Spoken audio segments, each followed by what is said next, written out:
Hey guys, so today's video is going to be another DBT skill video. Today we're going to be talking about behavior analysis, which is also called chain analysis.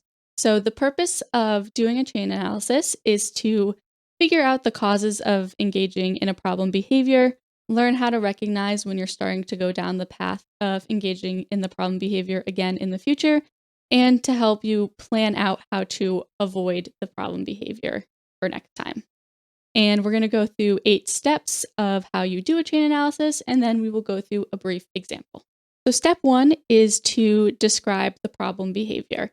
So a problem behavior can be anything that you're working on reducing the amount of times that you do this in your life. So it can be something like drugs or alcohol. It could be overeating. It could be self-harm, yelling, anything like that. Basically, anything that is ineffective that you're doing that you want to reduce. So when you're describing your problem behavior, you want to be extremely specific. The more specific that you are when doing a behavior analysis, the better it's going to help you in the future. So you want to identify exactly what you did or thought, and again, very, very specific, and describe it in enough detail that, like, if you were to give this to somebody else, they would be able to basically act out your problem behavior and know exactly what it is. Step 2 is to describe the prompting event. So this is what started the chain that led you to the problem behavior. There's a lot of different things that can be prompting events. So you want to try to think, like, what exactly was it that started me thinking about engaging in self-harm or overeating or whatever your problem behavior is. And a good way to do this is to think about what was happening right before you engaged in the behavior. So this could be a thought that you had right before you did it, or something that happened, like an event that happened right before you engaged in the behavior. Step 3 is to describe vulnerability factors. So these are things that happened before the prompting event and before the problem behavior that may have made you more vulnerable to engaging in this behavior than you would be on another day. So there's a lot of things that can be vulnerability factors, things like not getting enough sleep the night before, or getting in a fight with someone a couple days before that you were still upset about, or having a physical illness. So it's basically anything that's going to make you feel like you need to engage in the problem behavior more than if they weren't there. So step 4 is one of the most important parts, and that is describing the chain of events that led to the problem behavior. So this is, again, another instance where you want to be extremely specific. The DBT handbook actually says to describe the chain of events in excruciating detail. So you want to get really, really detailed with what exactly was happening. And some different things that can be in that chain of events are actions, things that you've done, body sensations or feelings that you had, beliefs or expectations or thoughts that you have, events in the environment or things that other people did, and feelings and emotions that you experience. So you want to describe all of these in extreme detail. The next step is to describe the consequences of engaging in the problem behavior. So these are consequences that are kind of in yourself, like the way it made you feel, and also how it affected other people. And step 6 is one of the other most important parts of this skill and why I find it so helpful. And this is where you describe in detail where you could have done something more skillful to reduce the chances of you engaging in the problem behavior. So for this, you want to go back through the links that you made, the chain of events that you made in step 4, and replace some of those things that you maybe did or felt with something that you could have done to make it less likely that you were going to engage in your problem behavior.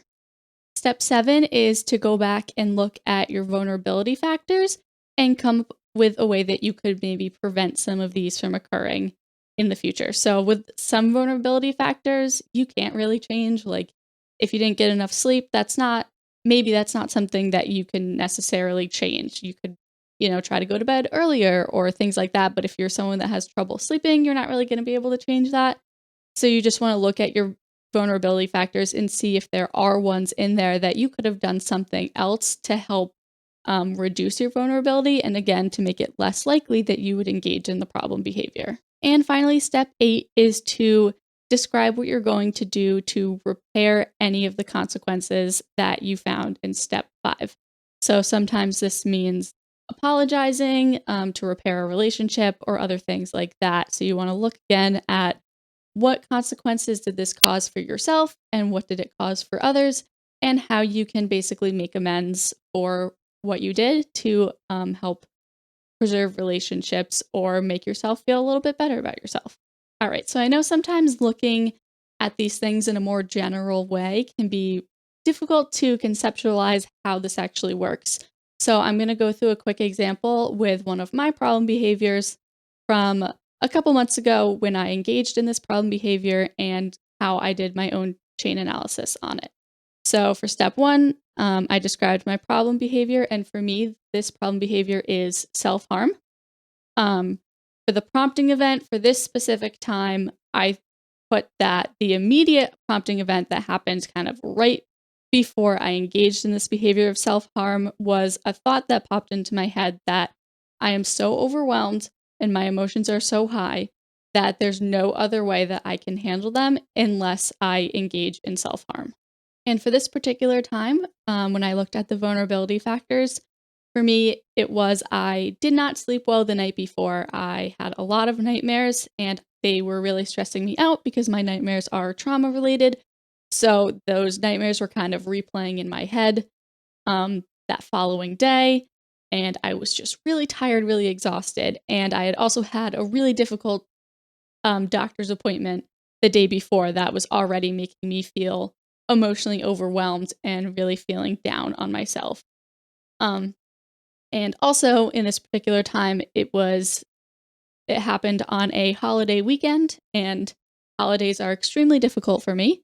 So that was a vulnerability for me because I was already feeling stressed out about the upcoming holiday weekend because of some memories and things that I have associated with the holiday weekend. So now the chain. I'm not going to go into extreme detail on the chain because that would be a very long video. And once you start doing this on your own, you're going to see how detailed you could really get in the chain. So I'm just going to focus on the period of what happened between me having the thought, I can only handle this if I self-harm, and when I actually engaged in the self-harm.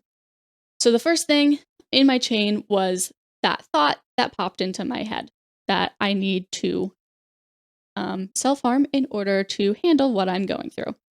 And then after that thought popped into my mind, there was some physical events that happened. So for me, that was I went and found something I could use to self-harm. Not going to go into any details.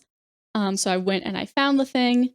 And then some feelings and body sensations. So this is where I can get really, really detailed with it. So the thought popped into my mind, and immediately I felt really sad. I felt like a huge weight on my body. So physically, I was kind of feeling weighed down, really sad, really awful about myself. And I just kept thinking, I can't handle this. I'm not strong enough to handle this unless I engage in this behavior. Some other body sensations and feelings that kind of came up was just like a feeling of worthlessness, a feeling that and almost like a feeling of trying to reason my problem behavior, like to be like, well, it's not as bad as this other thing that I could do. So it's okay that I engage in this because I know it's going to make me feel better for a little bit afterwards. I was very focused on short-term things. I was not thinking at all about long-term things. So I just was like, this is going to work. It's worked for me in the past, so I'm just going to do it. It doesn't matter. Part of what I did was I made sure that my husband was somewhere that he wasn't going to, catch me doing the problem behavior. So I was trying to plan when I was going to do it. Another thing I tried to do a little bit was to distract myself from it. So this was a potentially helpful behavior where I was oh, I'm going to just try to maybe distract myself from it for a minute. So like, I still have the thing that I'm going to use, but I was like, I'm going to go on my phone for a minute or two and see if the feeling passes. But I wasn't doing that with the intention of hoping that the feeling passed. I was doing that with the intention of being like, well, I can at least say that I tried to do something and it didn't work. And I just continued to think that like I'm trying to distract myself, but it's really not going to work. It's not going to help me. And you can see how I could really just like keep going with all the thoughts I was having, all the feelings I was having. And when you do this on your own, you want to go into like super, super extreme detail, but I'm not going to go on too much just for the purposes of this video and also to try to keep it general in the video. So then the consequences of this. And so the consequence in myself was the immense feeling of guilt and shame for what I had done, because I know that I shouldn't have been engaging in this behavior and that there are other things I should have been doing instead to help. So I just felt really, really guilty about it. And then some consequences in the environment were that I then had to talk to my therapist about it, which also makes me feel more guilty and makes,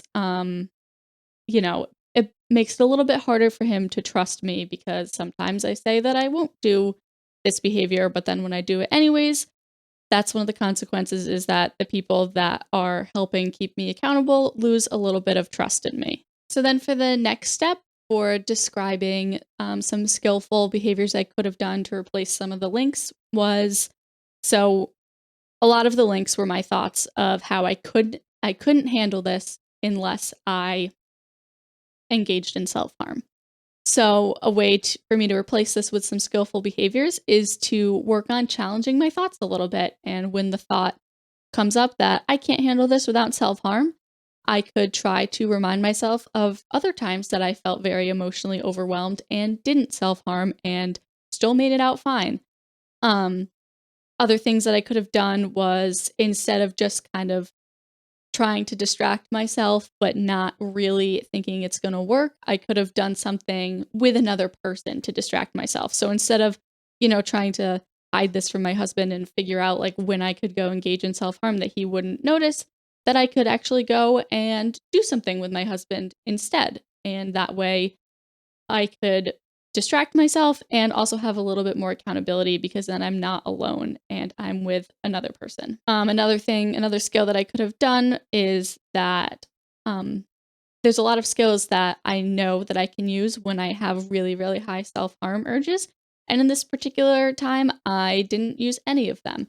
So things that I could have done and that I've done in the past that have helped is, when I get a really high self-harm urge, I get an ice pack, and I put an ice pack on my face or an ice pack on my wrists, and that helps me feel a little bit of a painful sensation, and also reduces panic and reduces the intensity of thoughts, because you're giving yourself something else to focus on. So I could have done that, or I could have, another way to do that is to dip your face in a bowl of ice water. So I could have done something like that to help bring the urges down. So there were a lot of different skills that I could have done in place of just letting myself kind of ruminate on these thoughts that I can't do this without self-harm. I can't get through this without self-harm. I could have used some skills in there and replaced those thoughts and made them a little bit less intense. So for the next step, for making a prevention plan to help reduce the vulnerabilities that I had. So I can't really reduce the sleeping vulnerability, because I don't have control over when I have nightmares and when I don't. So I couldn't really reduce that one much. And I couldn't reduce the vulnerability of like having a stressful doctor's appointment the day before, because I can't just not go to my doctor's appointments because they're going to be stressful. Like, I still have to do them. So I can't actually, for me, I couldn't actually take away any of the vulnerability factors, but I could have done things to help make them less overwhelming, instead of just keeping it to myself how stressed out I was feeling after this doctor's appointment. I could have talked about it with my husband, with my therapist. Like, I could have done something to help me release a little bit of that stress. And that's kind of like the big thing for me, is that all of the vulnerability factors were just building up my internal level of stress, and I wasn't doing anything to relieve that stress. And that's what the self-harm was for. That was to relieve the stress. So had I done some stress relieving things earlier on, like talking about my feelings and talking about my nightmares and help and just kind of processing things a little bit more, they probably would have felt less overwhelming to me the next day. And finally, ways that I could have or I did try to repair the damage that was done. So, the damage of causing a lack of trust with my therapist and also with my husband, who helps keep me accountable with these things. I kind of made I recommitted to not engaging in self harm with them. So I kind of verbalized, like, I did this. I'm sorry that I did this. I'm going to work harder in the future to not do this again. And then another thing to help rebuild that trust was to get rid of any of the supplies that I had. And that was kind of the only ways I could repair it. I couldn't really repair the feelings of guilt or shame within myself, but I think also recommitting to working harder to not engage in the problem behavior was a way to also help alleviate a little bit of that guilt, because I know that I'm going to keep trying my best to not do this. So that's it for today's video on chain analysis. I know it's a lot and it can be very confusing, even when you've done them a ton of times. So if anyone has any questions about it, please feel free to leave them in the comments. And there's also worksheets that go along with this that help lay it out step by step for you. And if this is something that you think is helpful for you, please leave a comment and I would be more than happy to email you a copy of the worksheets and also the pages in the workbook that explain what behavior analysis is and why we use it. So thank you guys so much for watching, and I really appreciate it, and I hope you guys all are having a great day.